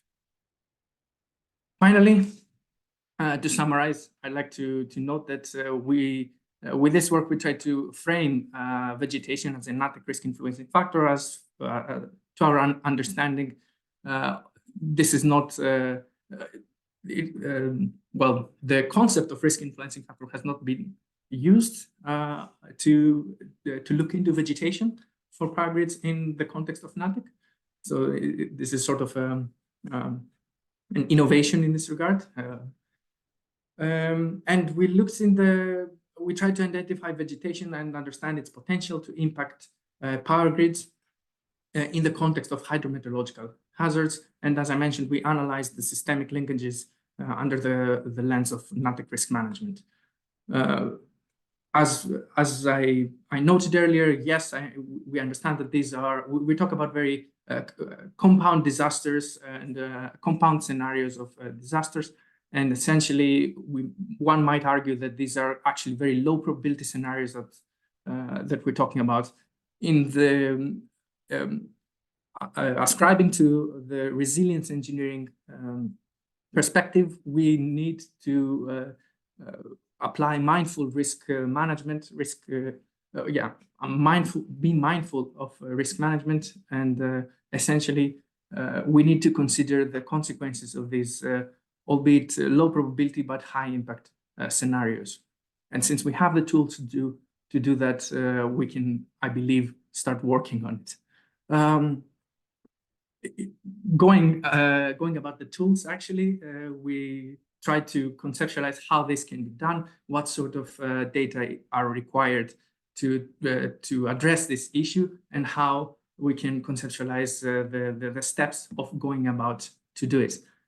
These are mostly based on our current level of technical expertise, so it's nothing that it can't be done. I suppose that this is the next step. We provided now a preliminary framework for vegetation management along the power lines through this data-driven approach. Current technology allows us to to work to a certain extent, but smart grid technologies, for example, are becoming more and more used nowadays, and therefore can help with increasing the amount of data we can have, and therefore the accuracy of our estimates for risk assessment. Moreover, we need better and refined weather models in order to understand the hydrometeorological extreme events involved in these scenarios, and hopefully we'll have those in future years, as many of our colleagues are working on it. In this regard, this work can benefit further from actually specifying these necessary data inputs to operationalize the framework further, actually applied in a case study, if you will, going from the conceptual approach that we have here to a more a QRA, if you will, of vegetation risk to grid to power grids in the context of Natech risk assessment. These are a list of references that were mentioned throughout this presentation, and I'd like to thank you for your attention, and I'm looking forward to your comments or questions. Thank you very much.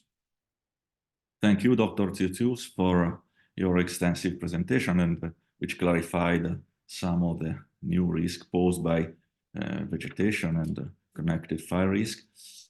And thank you all for keeping the time, so we have some time to be dedicated to the questions. And I see that, in my opinion, this webinar addressed some of the main issues of emerging, let me say, multi-risks connected to climate change, and provided some actual solutions and challenges. And I believe that it identified main bottlenecks in the way toward the future of a safe and sustainable process industry.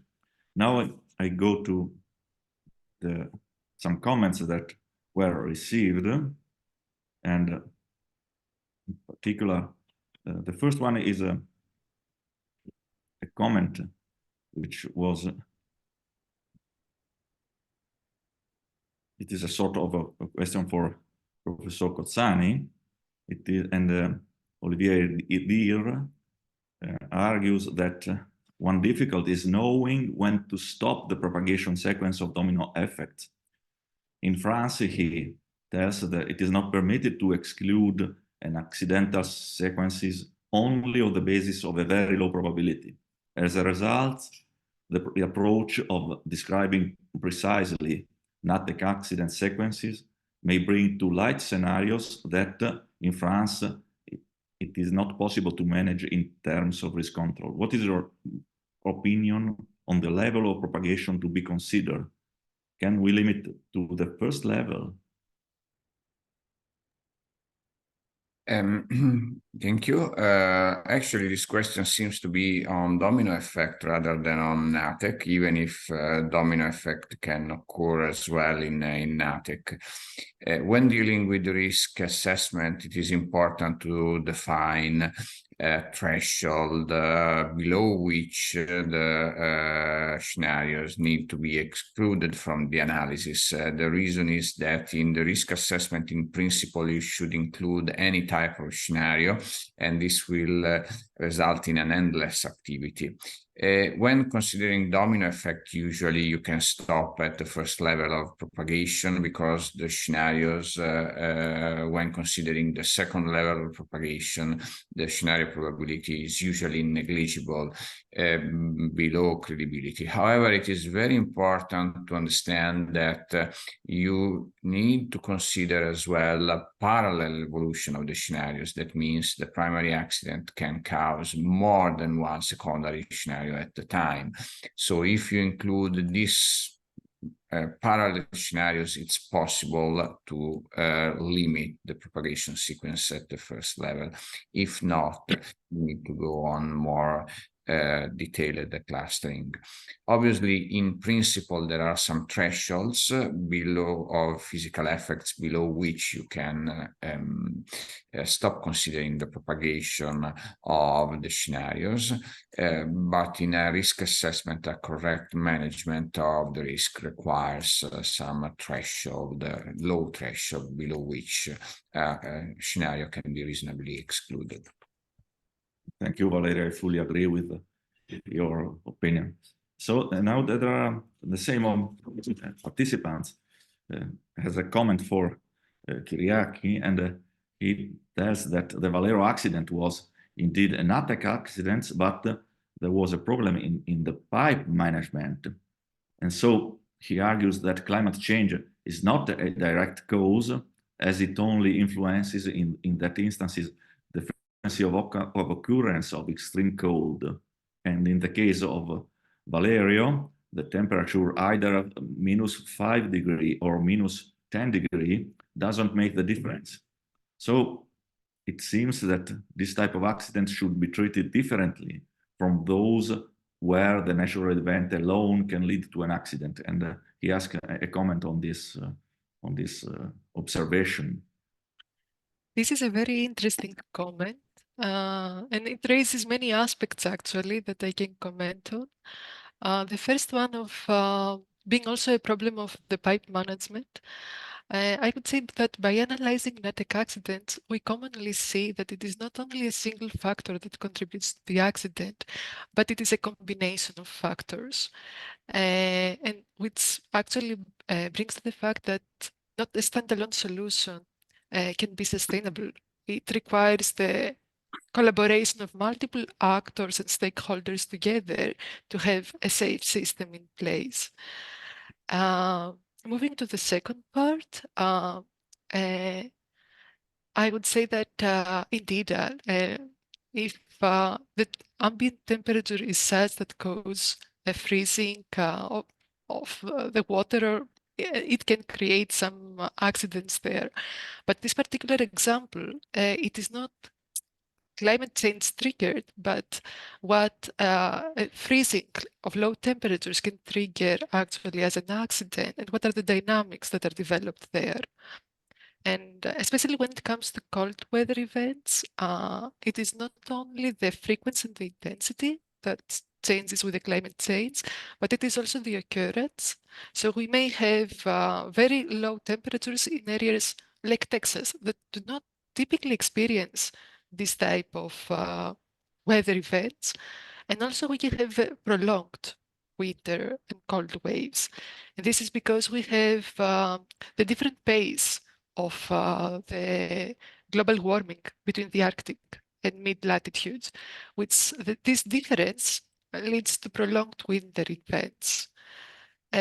So I think that it is directly related, and areas that do not, regions that do not have taken this into consideration in their design considerations, they should be now more prepared, because the climate change can bring new actions that the industrial facilities are not ready at the moment. Thank you. Now, another question for your presentation, which raised interest. And it is a different item to be tackled. And Jean-Luc Ravel asked regarding the future temperature, both heat and cold, what are or what may be, I may say, the maximum and lowest temperature to be considered for the design of new installations? And I don't have bias in absolute terms, maximum and lowest, because generally the design philosophy is site-specific, region-specific.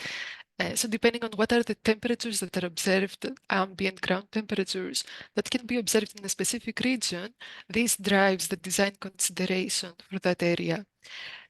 Now, the climate change is an additional factor, and I can speak about Europe and the Eurocodes that are the design standards that the next generation will consider the increased actions or the variations to the actions due to the climate change. And this comes with safety factors that we can say that increase or appropriately change the actions of the structures due to weather events. I hope that I have answered the question. Yes, you were clear and useful in your reply. And so we can come to the problem of wildfire analysis. And I kindly ask to Eulalia if there is an anonymous delegate, what does she think about the application of the tool to industrial sites, or it can be also applied to gas and petroleum pipelines and other infrastructure. So indeed, I focus mostly on industrial sites like fixed installations, but of course the idea of the process of analyzing the risk due to wildfires, it can also be applied to pipelines and other types of infrastructures, even electrical power lines and other type of installations when threatened by a wildfire. Of course, there will be differences in when you analyze the type of events that can happen to that infrastructure due to the wildfire. Some of them will be more prone to be affected by, for instance, direct flame contact. I'm thinking about a pipeline, for instance, while in other situations that will be uncommon or with low probability, and instead you will need to consider high winds due to the fire environment or the fire brands impact, etc. But yes, the answer would be yes. Yes, and another consideration is provided by Gael Dessin, and he is asking, what about the prevention measures like brush cutting and I believe that. Yeah, well, in fact, that's something that usually it's already done. So even around urban settlements, there is a legislation that obliges to clear an area around the urban settlements or industries or even power lines. They need to be under the line. It has to be clear from vegetation to avoid that. But I have to say that first, we have seen lately that the common clearing distances are not enough in many cases. So the fire jumped through this area and reach the settlements. This is the first thing. And second, in the case of industries or even in urban settlements, the impacts are usually more due to fire brands. And fire brands can travel long distances. So common distances for fire brands to travel is 500 meters is something very common and normal, and you will have a lot of fire brands from those distances. But then up to 2 kilometers, you can have, it's a rather normal buffer distance, let's say, for traveling for the fire brands. And even larger distances in some cases have been registered. And that's something you cannot clear all the vegetation around 2 kilometers, let's say, or more than that. So yeah, of course, this is done and this has to be done. It's a preventive measure, but it's not enough. You came exactly to the point, because in the opinion of the man of the street, the distance, the buffer distance seems perhaps more narrow, but indeed it is not the case. Just a question, a cumulative question for all of you. You all talked about existing facility, but how would you approach the question of new site projects in risky region in terms of Natech or expansion of existing unit in a risky region? Can we define a global aggregate criteria to take decision? This is the question by Jérôme Ligot. If any of you is free to comment on this.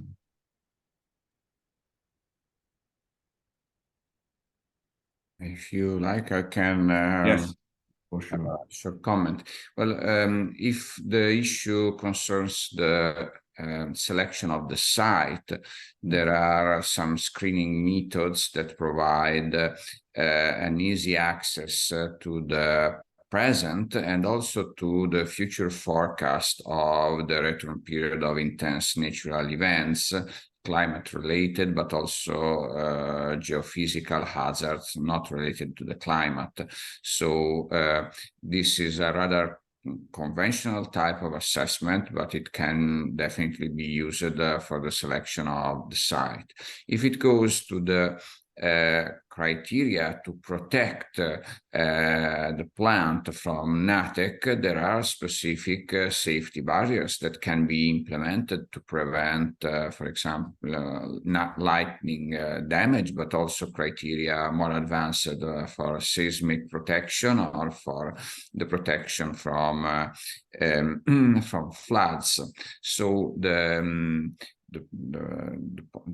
this second type of protections may be decided based on a detailed characterization of the specific hazard, natural hazards that may impact on the site.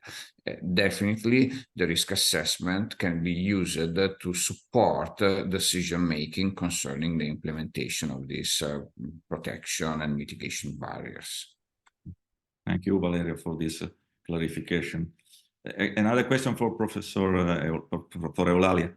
What should be given a special attention in a tailored QRA of wildfires in comparing with the generic QRA framework for Natech events? There aren't many students. Well, there are at least two things I'm thinking about. Just for instance, you should probably consider new scenarios, which are not usually considered in a standard QRA because of the presence of fire runs, for instance. That's one situation, but not also the direct impact, but as Professor Cozzani talked about, also due to the failure of some services in the plant, power services. Sometimes in these situations, even if you have backup services, these also fail. So these can also be affected by the wildfires, so cannot function properly. That's one thing you need to take care. Or also, I think I mentioned during the presentation the failure of nitrogen for blanketing, or that it's something that maybe you are not considering in a normal QRA, but you should consider as an additional scenario. That's one thing. But also then there can be some impacts in the event trees when you consider the evolution from the loss of containment event to the final accidental scenarios. I'm thinking about specifically in the release of flammable substances, situations in which the probabilities of ignition of a flammable cloud are, we use some standard values. But if you have fire runs flying, then the probability is 1 in that case. You know, it cannot anymore be considered 70% or 50%, depending on the situation or the protections you have in the plant. So, well, those are, but as I also mentioned, this is something that has not been yet studied a lot.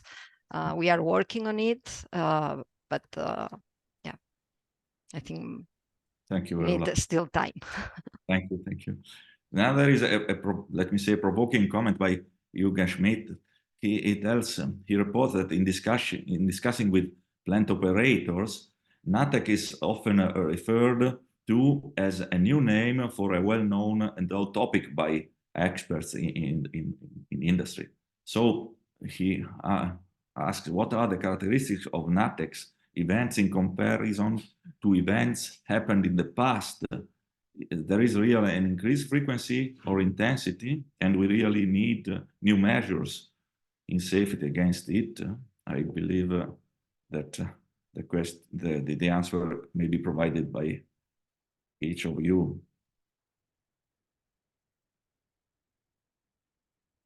Relying on what you demonstrated. Okay. If I may comment. Yeah.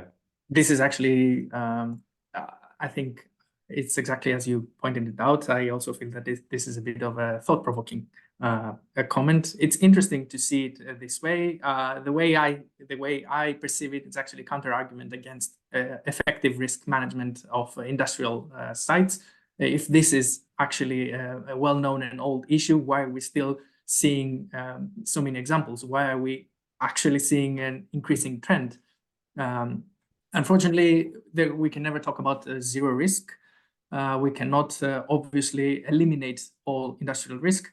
And what we need to do is consider this and study these interdependencies of this systemic risk, this complex and systemic risk. There are many uncertainties to consider, many different compounded aspects to take into consideration in the risk assessment process, and therefore we need to study more and create and deal with this issue.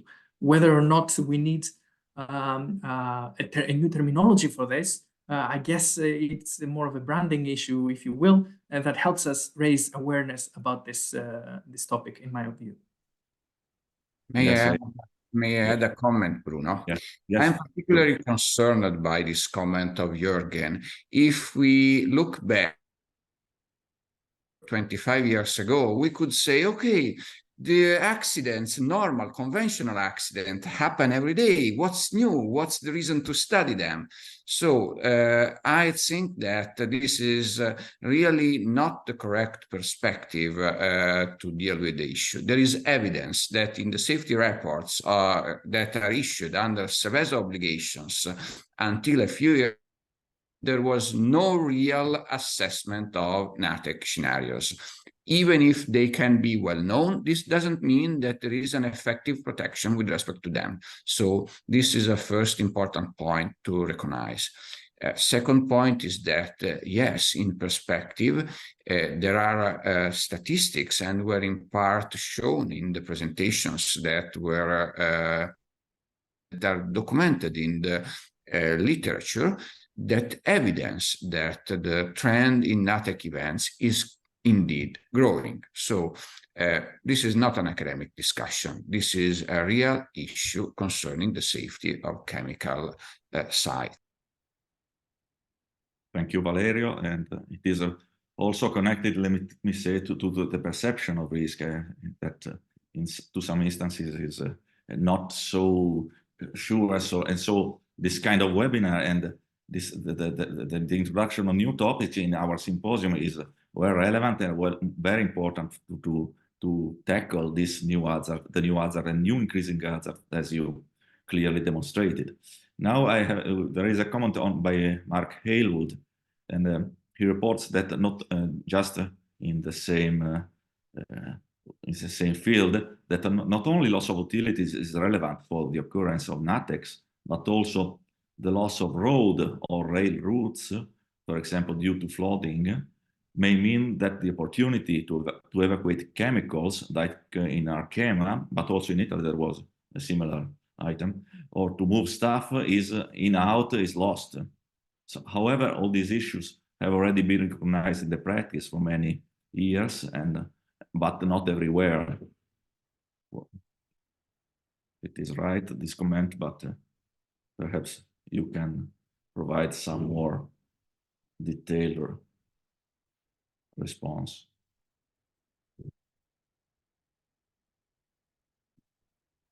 Again, Valerio, perhaps who has a large experience.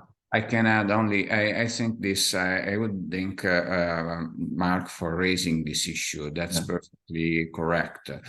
Actually, the road accessibility inside the site is relevant for emergency management and first response. So even in the immediate, to manage the immediate consequences of the accident, and can be considered an issue affecting procedural barriers.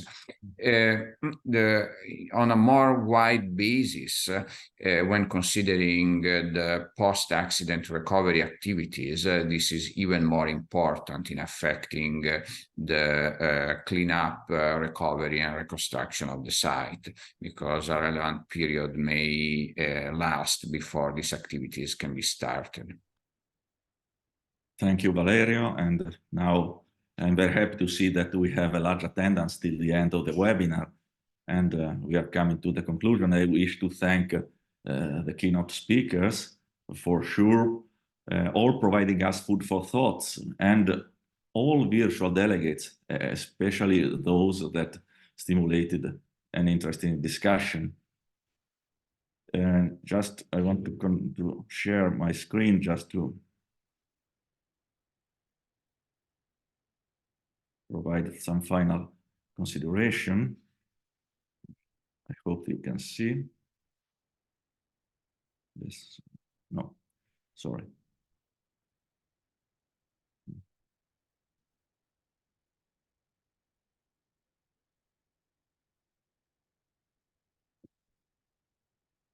Yes.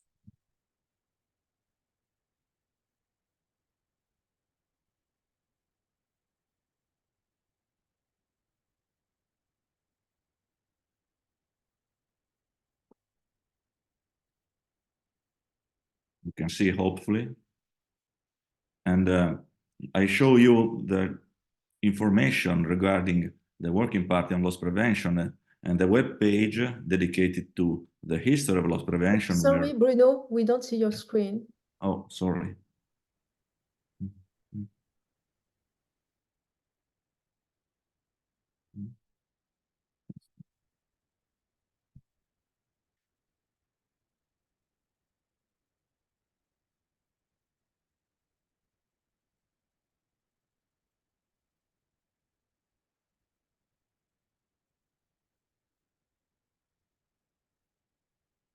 Can you see now? Yeah, it's okay. Okay, thanks.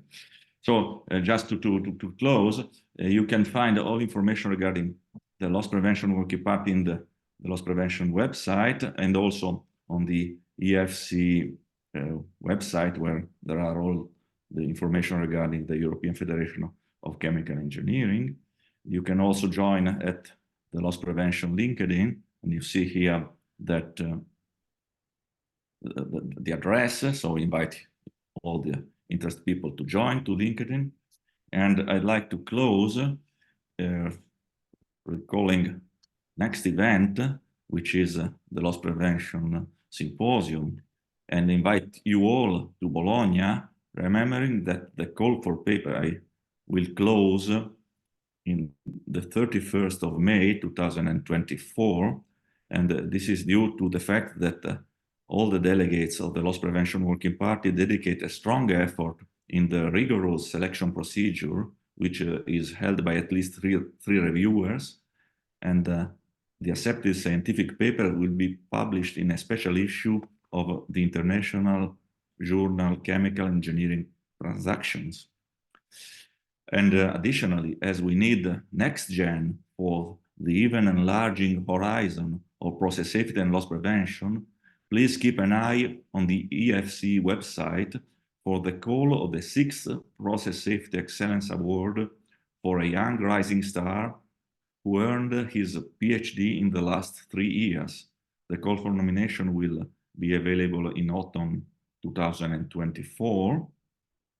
And hopefully we shall welcome a new generation of process safety professionals with a broad interest in both technical and human organizational aspects of loss prevention and process safety for the benefit of the European process industry and our economy. So we are looking forward at our next symposium in Bologna, as we know that the process safety journey is never ended. I'm personally very proud of this webinar, and I thank you all for enjoying and listening this spotlight talk. And I ask if the Vice President of EFCE wants to tell some more words. And if not, I wish you all the best, and I close this webinar. Thank you very